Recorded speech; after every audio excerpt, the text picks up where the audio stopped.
반갑습니다. 우리 옆에 분과 잠깐 인사할 텐데요. 오늘 스승의 주일인데요. 우리 목자 목녀님들 또 섬기는 자가 스승입니다. 우리 서로에게 감사합니다, 감사했습니다 인사하겠습니다.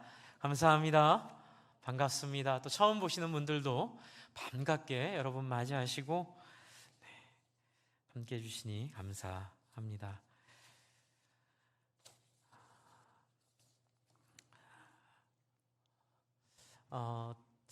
두 달 전에 여러분 제가 했던 설교 기억하시나요? 네, 그때 뭘 했냐면요. 신앙의 세 단계 얘기를 하다가 말았습니다. 신앙의 세 단계, 첫 번째는 어린아이의 단계, 두 번째는 청년의 단계, 세 번째는 아비의 단계가 있다고 말씀드렸죠. 그런데 어린아이의 단계는 긍정적인 측면으로 순수한 어린아이와 같은 신앙, 또 부정적인 측면으로 철없고 정신없는, 그렇죠? 자기의 욕망을 따라 처음에 하나님께 나왔던 그런 어린아이 같은 신앙의 긍정적인 면, 부정적인 면을 얘기하다가 출애굽기로 넘어왔습니다. 그래서 우리는 지난주까지 출애굽기 얘기를 이제 했고요.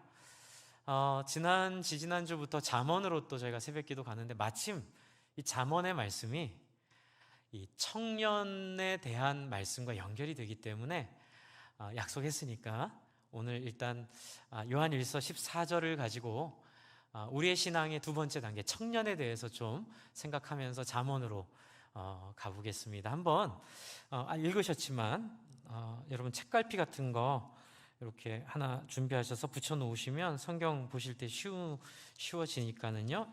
요한일서 2장 14절을 먼저 한번 보면서 도대체 청년은 어떤 특징이 있나 한번 찾아볼게요.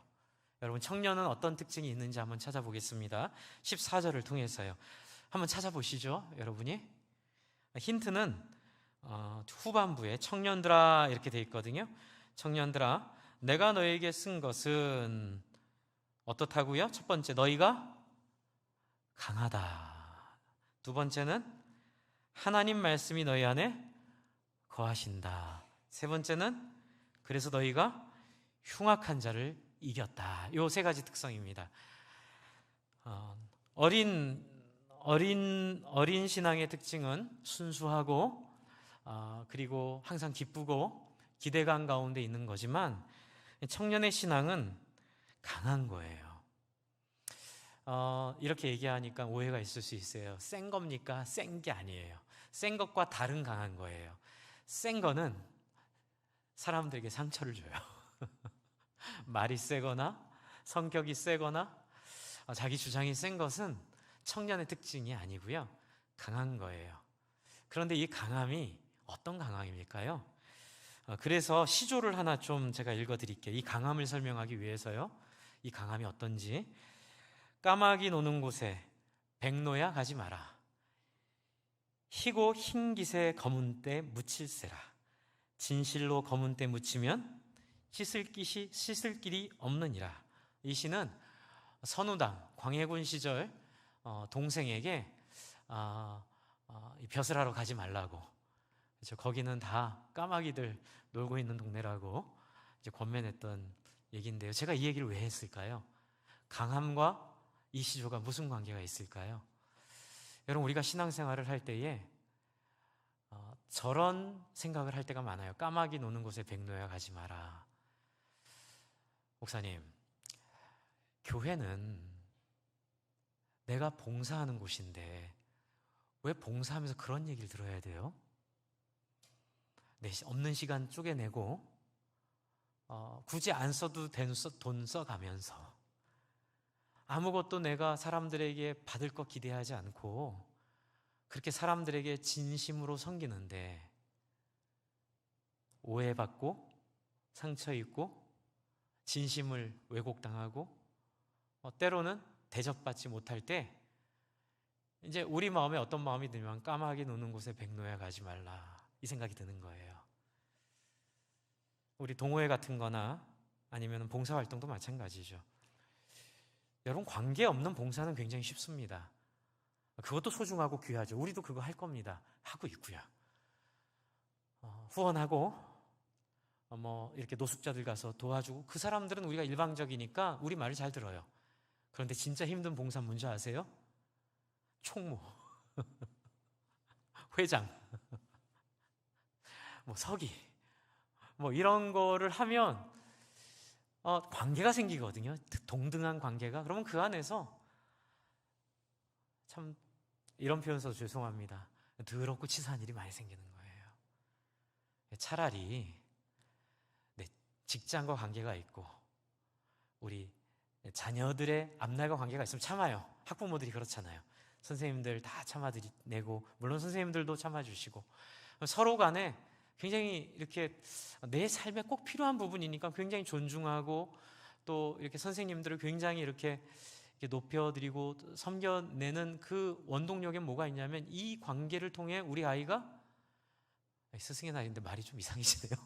뒤에 이제 바뀝니다. 일단 네, 우리 아이가 선생님에게 좀 이렇게 사랑받고 선생님에게 좀 대우받는 것을 기대할 때는 얼마든지 참아내요. 저희 어머니가 그러셨어요. 예, 저희 아버님이 고물상 하셨는데 돈이 집에 한 푼도 없었어요. 왜 없는지 아세요? 저 초등학교를 사립 4대 명문 중에 하나를 보내셔가지고요, 저한테 들어가는 돈이요 어마어마했어요. 예, 뭐 하여튼 제가 아직도 기억나요. 네, 어마어마한 돈을 저한테 쏟아 부으시면 선생님들 찾아갈 때, 그때는 그랬습니다. 항상 촌지 준비해서, 그쵸? 77년도에 10만 원. 제 기억에 항상 그렇게 선생님 섬기고 항상 그렇게 선생님 모시고 했던 기억이 아직도 제 마음속에 그림으로 남아 있어요. 나쁘다는 거 아니에요. 그 중심이 있어요. 이제 그게 타락이 되면 나빠지겠죠. 이제 좋은 마음에 할 수는 있어도 이해관계가 없을 때, 여러분, 교회 생활이요 딱 그렇게 여겨질 수가 있어요. 내가 이런 소리 들으려고 목사님 교회에서 봉사하는 줄 아십니까? 그래서 교회를 섬기다가 조금이라도 부담스럽고, 조금이라도 내가 이렇게 인정을 못 받고, 조금이라도 상처를 받으면 어떻게 되죠? 까마귀 노는 곳에 백로야 가지 마라, 그동안 감사했습니다 하고 딱 한 발 뒤로 물러나는 거예요. 그리고 뒷짐을 딱 지고, 이러면 감사하죠. 한국교회는 수많은 가난한 성도님들의 아픔을 이해해요. 그런데 그 고비만 넘어가면 되는데, 거기서 딱 꺾여서 내가 죄송해요, 이 더럽고 치사한 이런 까마귀 노는 곳에 내가 뭐 있을 이유가 있을까? 구정물, 흙탕물 내튀겨가면서 내가 뭐 여기서 무슨 낙을 보겠다고 라는 생각들이 나오는 게 바로 어린 아이의 신앙에 머물러 있는 거예요. 그래서 여기서 뭐라 그러죠? 강하라 그러죠.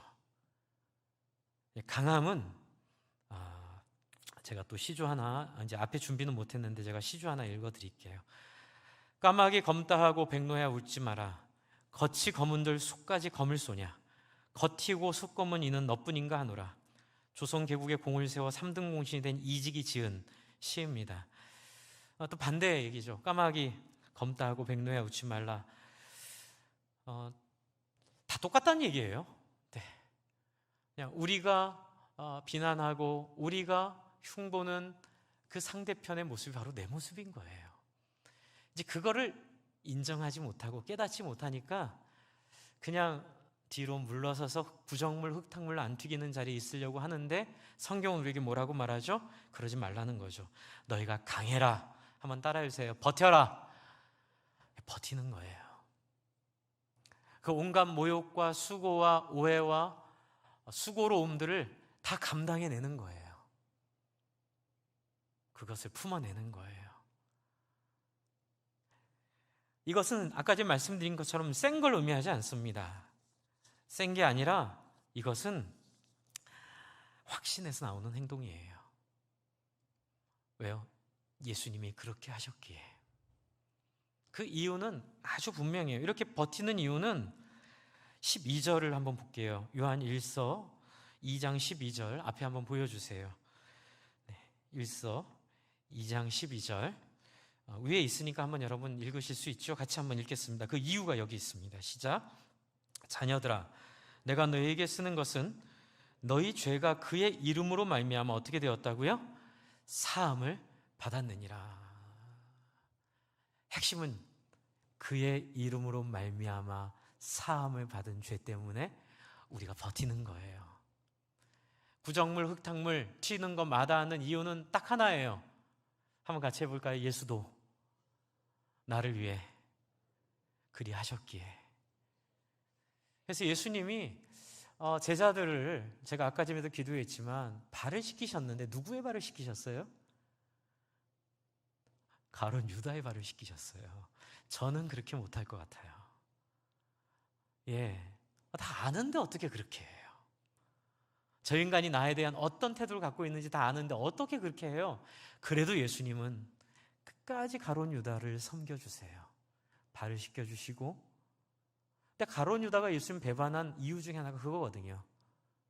나는 예수가 우리를 로마의 압제에서 구원할 자로 믿고 있었는데, 죄송해요, 바보처럼, 천치처럼 세상에 남의 발이나 닦고 앉아있으니 한심하기 그지 이를 데 없다. 그러니 결코 예수는 메시아일 수 없다. 저런 방식으로는 로마를 이길 수 없다. 내가 꿈꾸는 메시아는 알렉산더 대왕과 같은, 그때는 몰랐겠지만 알았을까요? 또는 그 당시 영호를 능가하는 광야의 한 초인이 있어 찾아왔던 그런 우리가 꿈꾸는 세속적인 능력, 세속적인 가치를 꿈꿨던 것이요. 그런데 예수가 우리에게 보여준 사랑은 뭐예요? 자기를 비우는 사랑. 저는 이렇게 얘기할 수 있어요. 한번 따라해 주실래요? 대가를 치르는 사랑. 바로 그게 예수가 보여준 사랑이고요. 그 사랑 덕분에 내가 여기 있을 수 있는 걸 안 거예요.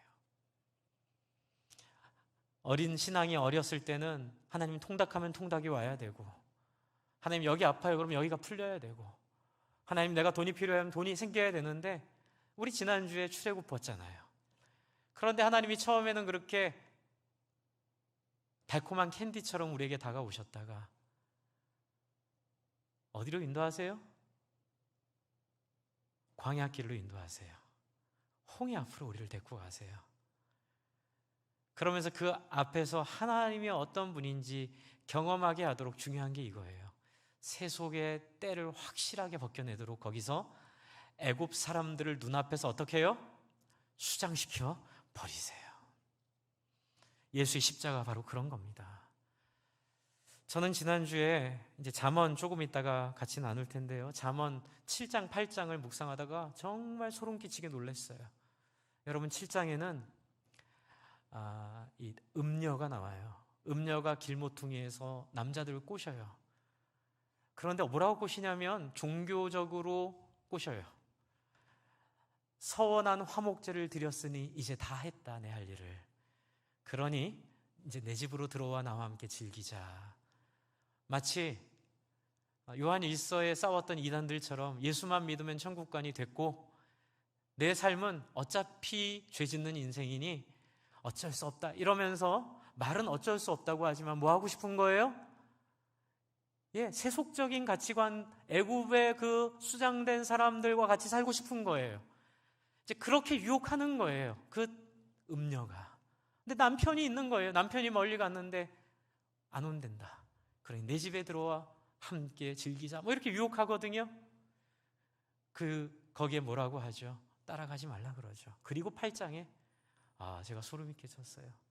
지혜도 길모퉁이에서 사람들에게 외쳐요. 똑같이 음녀와 대비돼서. 그런데 여러분 이 지혜가 누굴 상징할까요? 하나님을 상징해요. 여러분 저 같으면 그렇게 못해요. 음녀와 비유되며 음녀와 동일하게 취급당하며 동일하게 취급당해 똑같다는 얘기가 음녀가 유혹하니까 하나님도 지혜로 분해서 함께 사람들에게 호소하는. 그래서 누구랑 경쟁해요?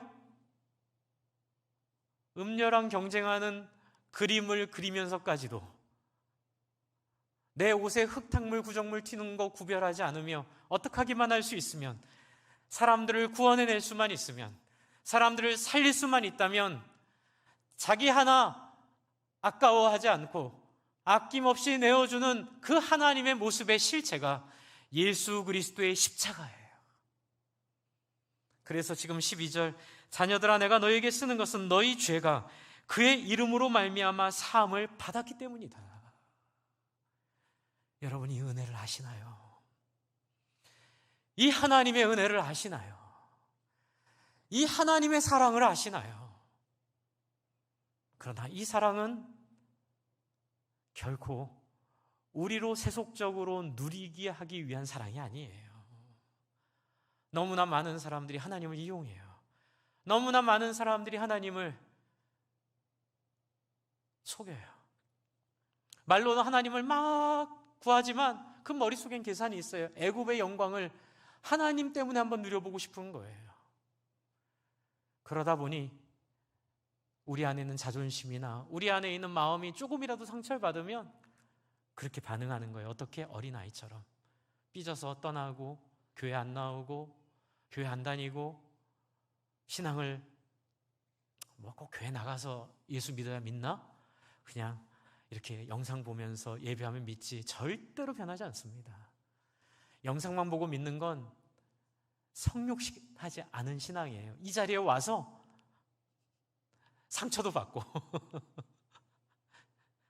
그렇죠? 거절도 당해보고 그렇죠? 예, 아파도 보고 그렇죠?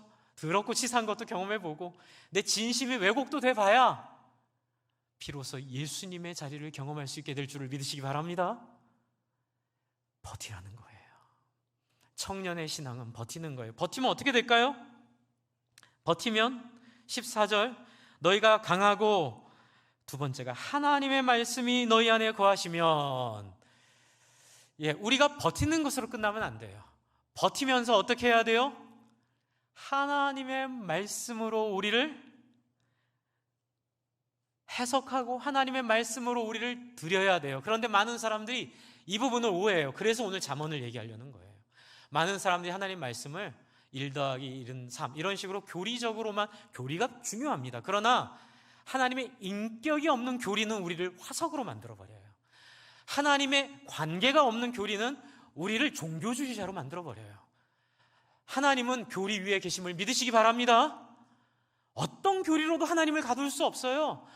어떤 우리의 이론으로도 하나님을 정의할 수 없어요. 우리는 하나님을 몰라요. 그러나 우리가 몸부림치며 그래도 최소화하려고 알려고 만드는 것이 교리이고 그 교리의 영광이 그 안에 있는 거예요. 그러나 너무나 많은 분들이 이 말씀을 종교적으로 이해하다 보니까 우리 안에 있는 영성을 놓치면서 말씀을 읽게 돼요. 여기에 우리에게 이 말씀이 어떤 것인지를 명확하게 보여주는 게 바로 시편과 잠언과 전도서예요. 여러분이 새 책은 시가서라고 우리는 말을 합니다. 시가서란 얘기는 시와 음악이란 얘기예요.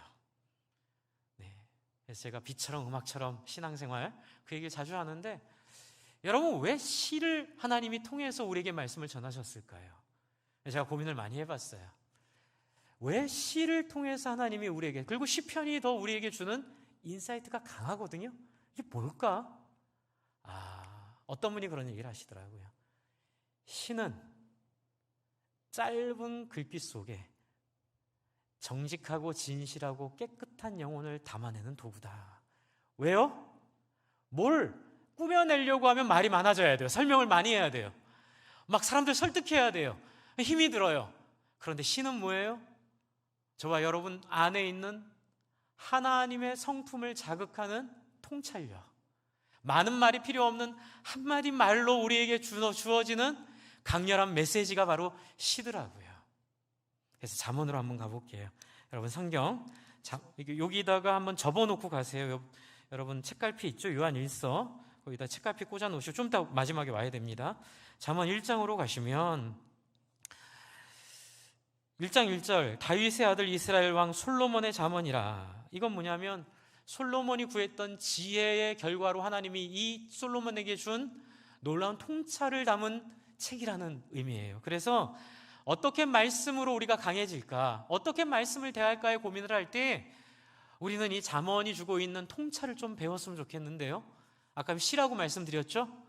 그래서 제가 이 잠언서를 이해하게 해드리기 위해서 시를 한 편 낭독하려고 준비해 왔습니다. 제가 지은 시는 아니고요. 1941년 11월 5일 윤동주께서 지으신 별 해는 밤이라는 시예요. 제가 읽을게요. 별 해는 밤. 계절이 지나가는 하늘에는 가을로 가득 차 있습니다. 나는 아무 걱정도 없이 가을 속의 별들을 다 헬 듯합니다. 가슴 속에 하나둘 새겨지는 별을 이제 다 못해는 것은 쉬 아침이 오는 까닭이요 내일 밤이 남은 까닭이요 아직 나의 청춘이 다하지 않은 까닭입니다. 별 하나의 추억과 별 하나의 사랑과 별 하나의 쓸쓸함과 별 하나의 동경과 별 하나의 시와 별 하나의 어머니,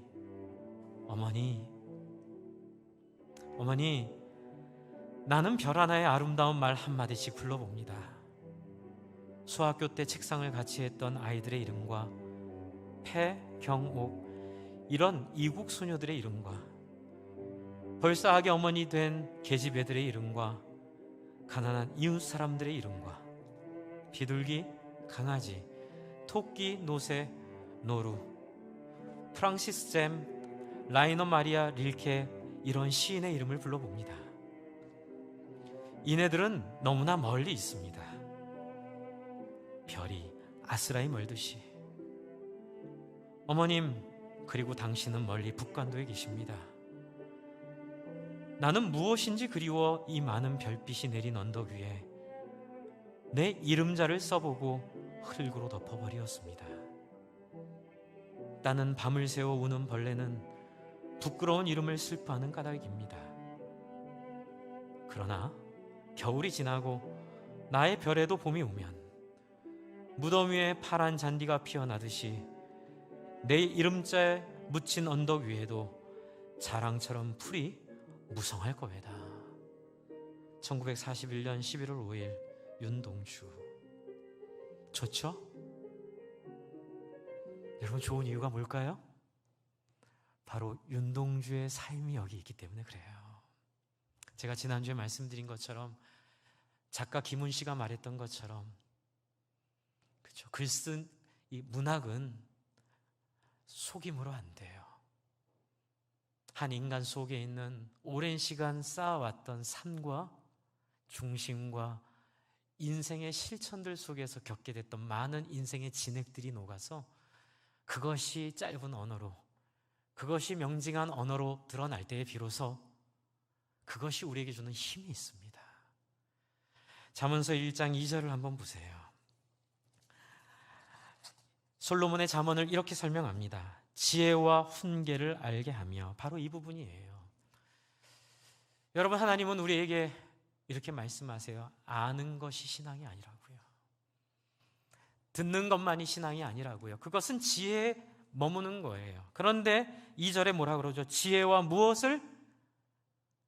훈계를. 이 시대에 부족한 부분이 이 훈계예요.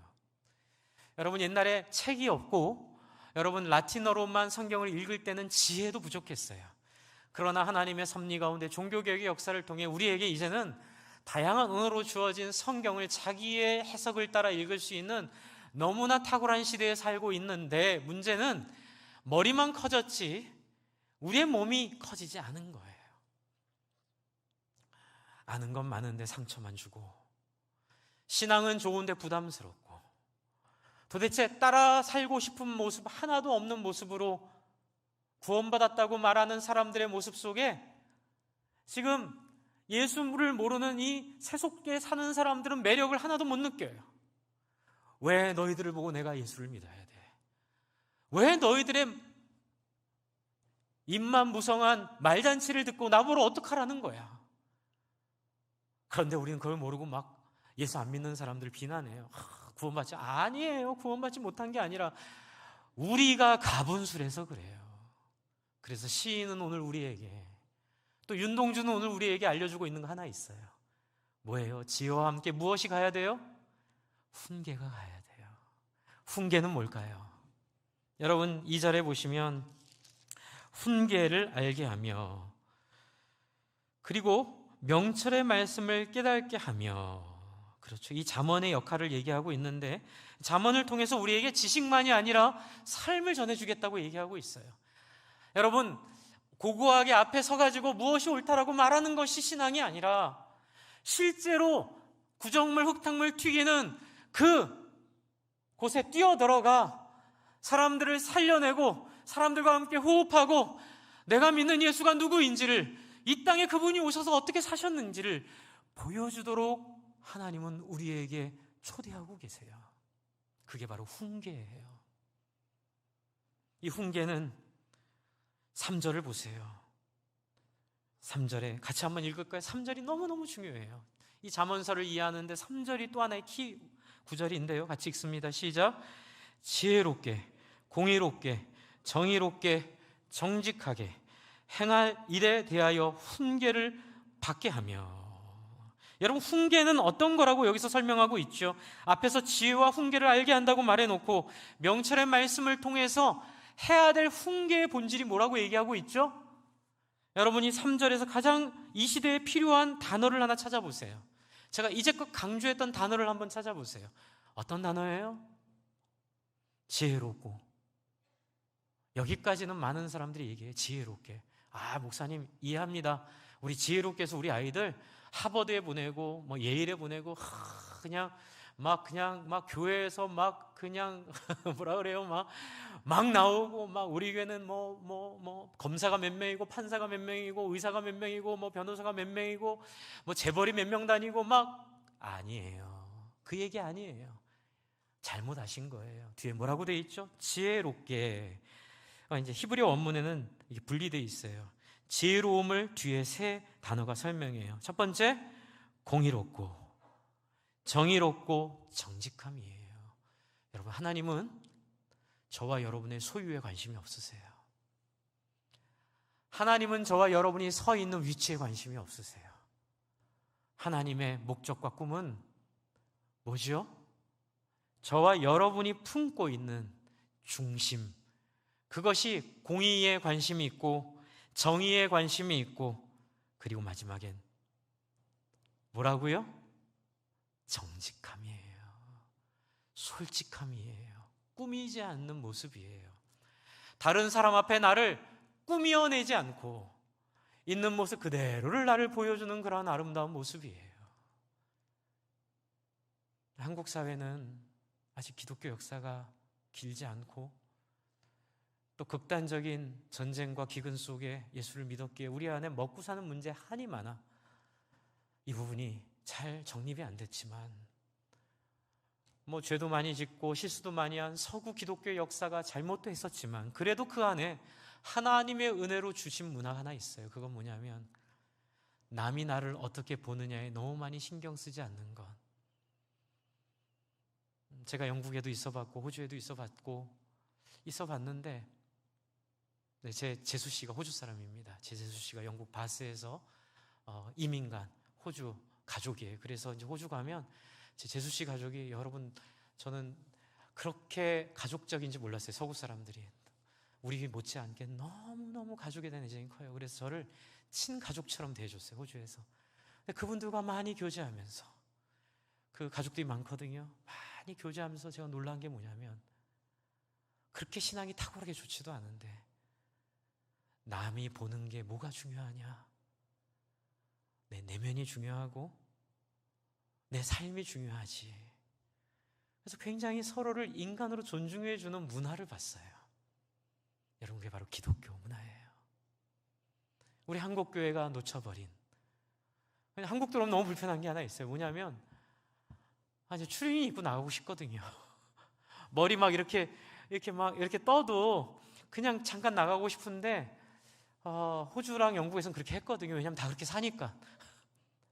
남이 뭘 입었는지 머리가 떴는지 관심을 안 가지니까, 흉 안 보니까. 그런데 안 되더라고요. 여기서는. 네.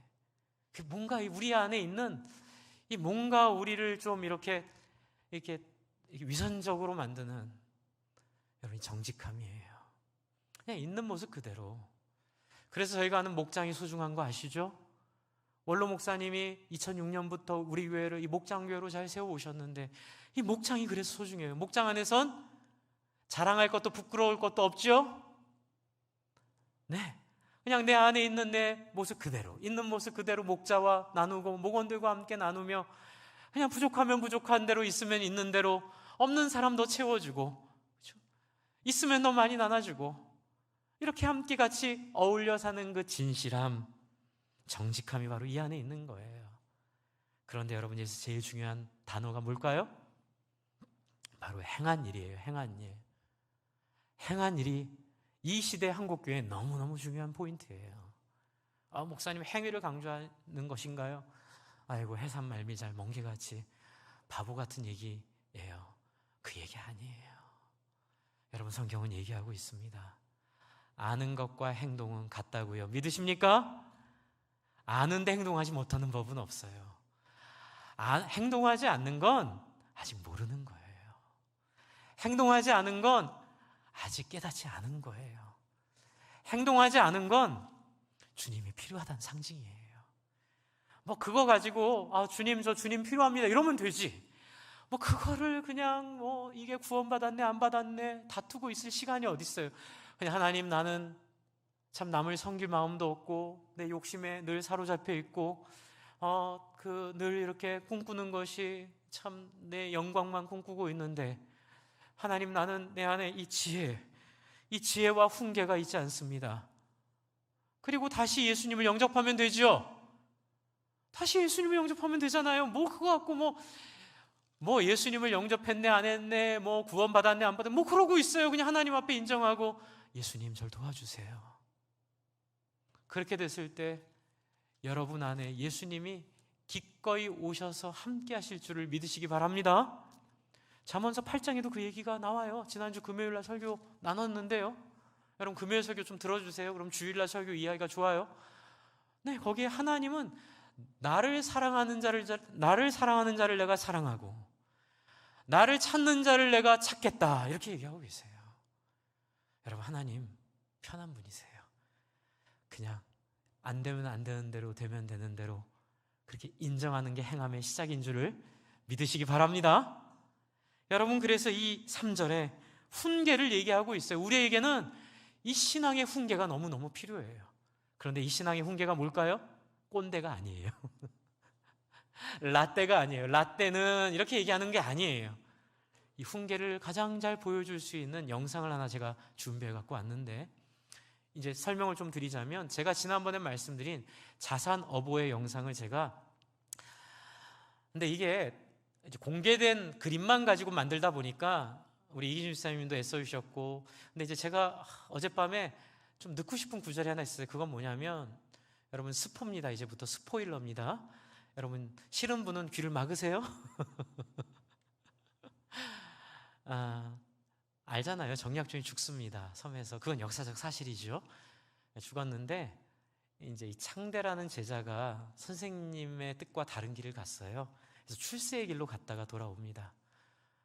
거기서 이제 상처를 받고 돌아오는데, 돌아왔더니 선생님 돌아가신 날이에요. 이제 극적으로 만들었죠. 그래서 이제 선생님의 영장 앞에 예를 표하고 이제 그 책을 봐요. 그 자산어보, 그 책 한 권 쓰고 죽은 거거든요. 근데 자산어보 머릿말에 여러분 꼭 한번 보세요. 오늘 영상에는 없는데 제가 울컥했어요. 창대란 젊은이를 만났다. 이제 그 자기 책 머릿말에 그는 총명하고 마음이 진실한 자이지만 집안이 가난해서 책을 구할 수가 없어 배울 수가 없었다. 그런데 그 친구 덕분에 이 책을 쓸 수 있게 되었다. 이제 거기까지 읽는데 뒤에서 편지를 줘요. 혹시 선생님이 창대가 오면 이 편지 주라 그랬다고요. 그리고 그 편지를 읽는 나레이션을 제가 지금 만들어 왔어요. 그리고 영상은 이제 나레이션은 제가 어제 영화를 구입해서 만들었고요. 영상은 인터넷에 공개된 영상으로 붙였어요. 약간 안 맞더라도 여러분 이해해 주세요.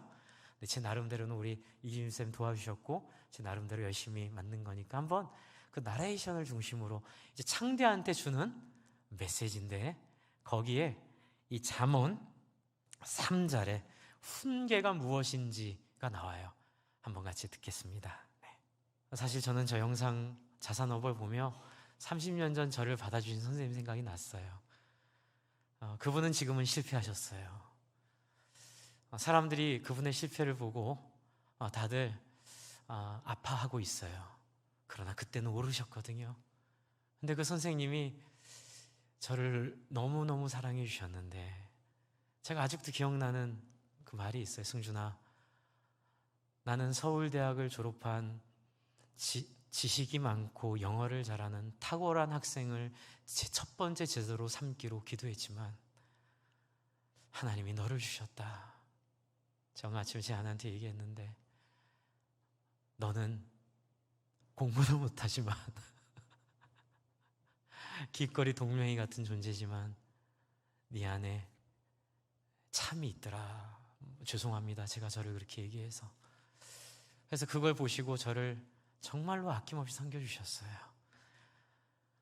자기 시간 다 내주시고, 자기 연구실 내주시고, 주머니 털어 밥 사주시고, 책 사주시고, 독일어 학원 인도해 주시고, 영국까지 편지를 보내서 자기 선생님에게 저를 소개하는, 그리고 영국으로 떠나는 날 저한테, 승준아, 영어 못하고 네가 실력이 없다 생각하지 마라.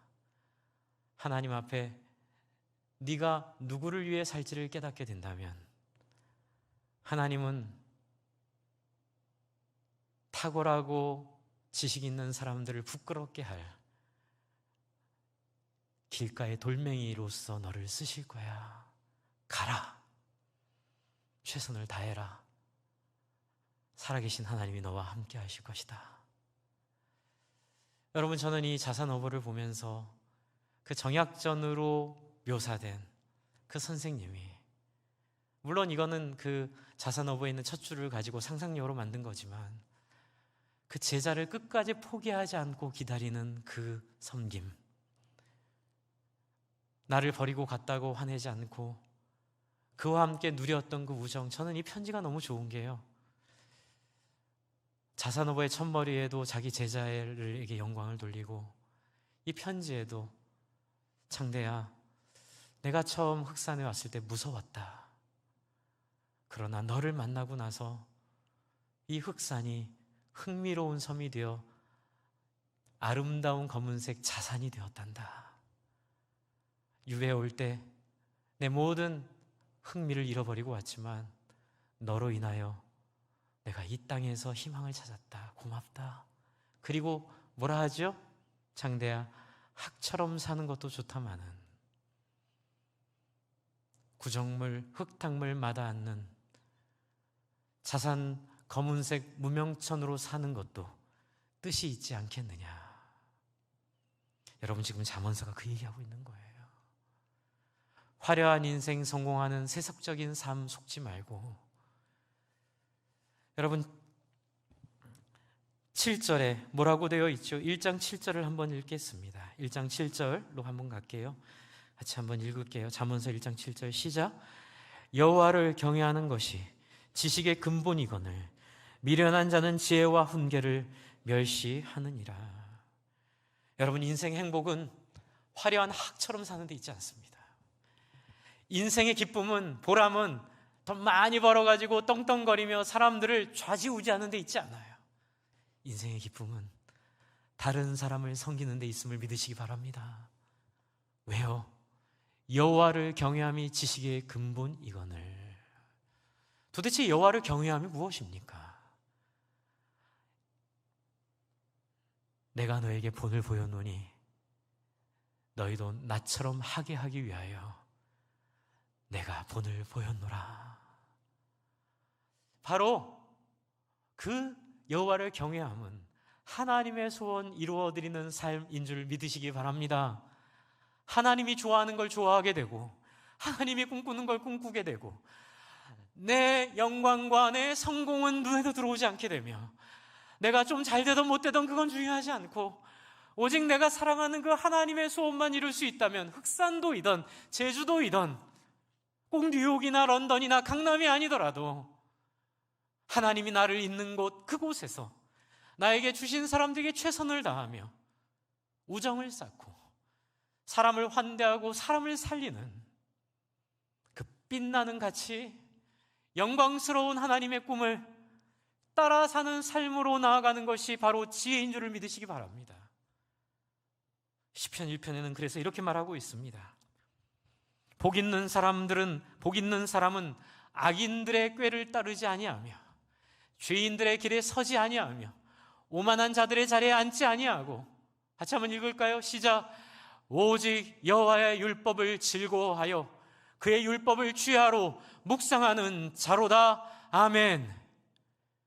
그의 희생을 알아본 자들마다, 그의 사랑에 감격한 자들마다 이 세속에, 이 허망하고 가치 없는 가치관 속에 나를 비교하고 거기서 상처받고 거기서 아파하는 삶을 더 이상 살지 않고 오직 여호와의 율법이 말씀하시는 바를 따라 구정물, 흙탕물 다 튀어도 마다하지 않는 검은색 무명청 같은 삶이라도 영광으로 알고 기쁨으로 살게 될 줄로 믿습니다. 이 구절 하나만 읽고 마치겠습니다. 그래서 결론은 요한일서 2장 14절에 14절 마지막 부분 같이 읽을까요? 저를 따라해 주셔도 좋을 것 같습니다. 너희가 흉악한 자를 이겼음이라. 아멘. 우리의 승리는 바로 하나님의 가치를 따라 무엇인가 하는 데 있습니다.